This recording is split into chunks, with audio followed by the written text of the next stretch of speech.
Halo everyone, perkenalkan nama saya Sabrina Dinda Triana dengan NPM 1210274. Saya dari Universitas Wadaya Gunung Jati, Fakultas Ekonomi Prodi Manajemen.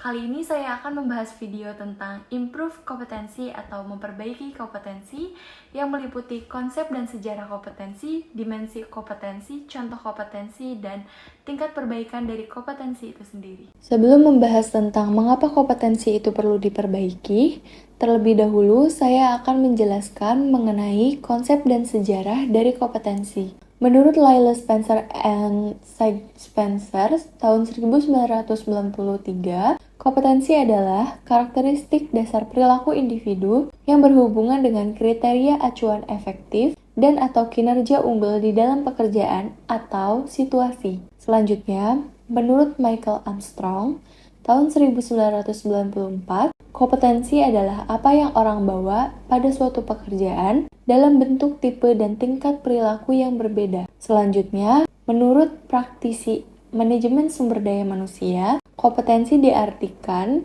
yaitu deskripsi dari karakteristik seseorang. Selanjutnya, Margaret Delt tahun 2003 menggambarkan dasar pengetahuan dan standar yang dipersyaratkan agar berhasil menyelesaikan pekerjaan atau memegang suatu jabatan. Selanjutnya, mengenai training agency tahun 1988 menjelaskan bahwa kompetensi adalah kemampuan untuk menjalankan aktivitas dalam pekerjaan atau fungsi sesuai dengan standar kerja yang ditetapkan. Dan yang terakhir, menurut Maxillen tahun 1993, kompetensi adalah karakteristik dasar personal yang menjadi faktor penentu sukses tidaknya seseorang. Selanjutnya, saya akan menjelaskan mengenai komponen-komponen kompetensi. Terdapat 5 komponen dari kompetensi, yaitu yang pertama, motivis, yang meliputi motif menggerakkan, mengarahkan, dan menyeleksi perilaku terhadap tujuan atau kegiatan tertentu. Yang kedua, yaitu self-concept, meliputi sikap, nilai, dan citra diri dari seseorang. Yang ketiga, terdapat skill, meliputi kemampuan untuk melaksanakan tugas fisik tertentu atau tugas mental tertentu. Yang keempat, traits, atau sifat, meliputi karakteristik fisik, dan respon konsisten terhadap berbagai situasi atau informasi. Dan yang terakhir, terdapat knowledge atau pengetahuan, meliputi pengetahuan atau informasi seseorang dalam bidang spesifik tertentu. Selanjutnya, saya akan menjelaskan mengapa sih perbaikan kompetensi itu penting. Terdapat 7 determinan yang mempengaruhi atau membentuk kompetensi. Yang pertama, kepercayaan dan nilai. Kepercayaan dan nilai seseorang terhadap sesuatu sangat berpengaruh terhadap sikap dan perilaku seseorang. Yang kedua, keahlian atau keterampilan. Aspek keahlian atau keterampilan ini memegang peran penting dalam membentuk kompetensi. Yang ketiga, pengalaman. Pengalaman merupakan elemen penting dalam membentuk penguasaan kompetensi seseorang terhadap tugas. Yang keempat, karakteristik personal. Karakteristik kepribadian seseorang turut berpengaruh terhadap kompetensi seseorang. Yang kelima, motivasi.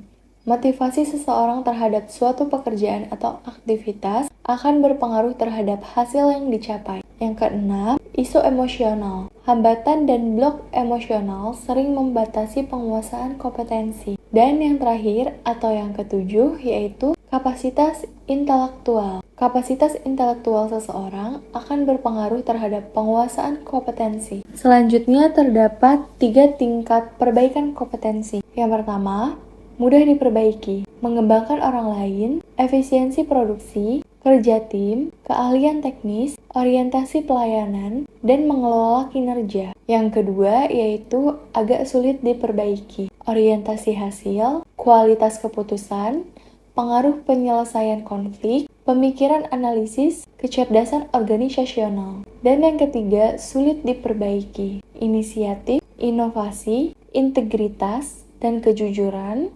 pengelolaan tekanan kejiwaan, pemikiran konseptualis, dan fleksibilitas. Terdapat beberapa tahap mendefinisikan model kompetensi, yaitu yang pertama menjelaskan kriteria kinerja, yang kedua mengidentifikasi orang-orang untuk sampel kriteria, yang ketiga mengumpulkan data melalui BEI atau metode lain. Yang keempat, menganalisis data dan mengidentifikasikan kompetensi. Yang kelima, mengesahkan model kompetensi. Dan yang terakhir yaitu mendesain aplikasi. Selanjutnya saya akan menjelaskan mengenai dimensi kompetensi. Beberapa ahli membagi kompetensi dalam klaster atau gugus dan dimensi seperti yang pertama menurut Boyaziz dalam Williams tahun 2002, terdapat 3 kemampuan, yaitu yang pertama, kemampuan manajemen dan tindakan. Dimensinya yaitu meliputi efisiensi, perencanaan, inisiatif, perhatian pada hal rinci, kontrol diri, dan fleksibilitas. Yang kedua,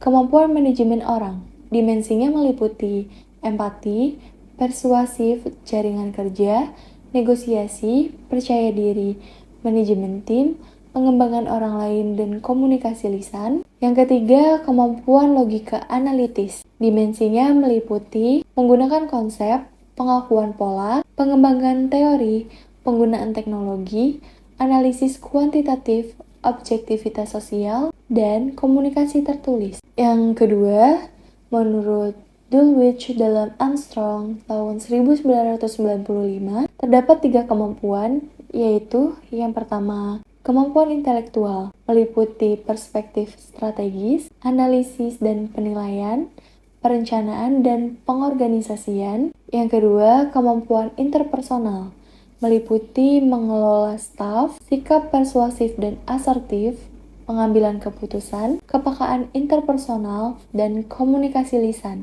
Yang ketiga, kemampuan adaptabilitas, meliputi adaptasi, kemampuan orientasi hasil, sikap energi dan inisiatif, motivasi berprestasi, dan kepekaan bisnis. Yang ketiga, menurut Scholder dalam Williams tahun 2002, meliputi 5 hal, yaitu yang pertama, kognitif yang meliputi mencari informasi, pemikiran konseptual, dan fleksibilitas. Yang kedua, direksional, meliputi dampak, percaya diri, dan presentasi. Yang ketiga, motivasional, yang meliputi interpersonal, mengelola interaksi dan orientasi. Yang keempat yaitu pengembangan. Dan yang kelima, berprestasi yang meliputi orientasi proaktif dan orientasi berprestasi. Materi terakhir yang akan saya sampaikan di sini yaitu mengenai contoh kompetensi dalam SKJ menurut Lembaga Administrasi tahun 2014. Yang pertama, kompetensi umum. Kompetensi umum adalah kompetensi yang bersifat soft skill yang mencerminkan core value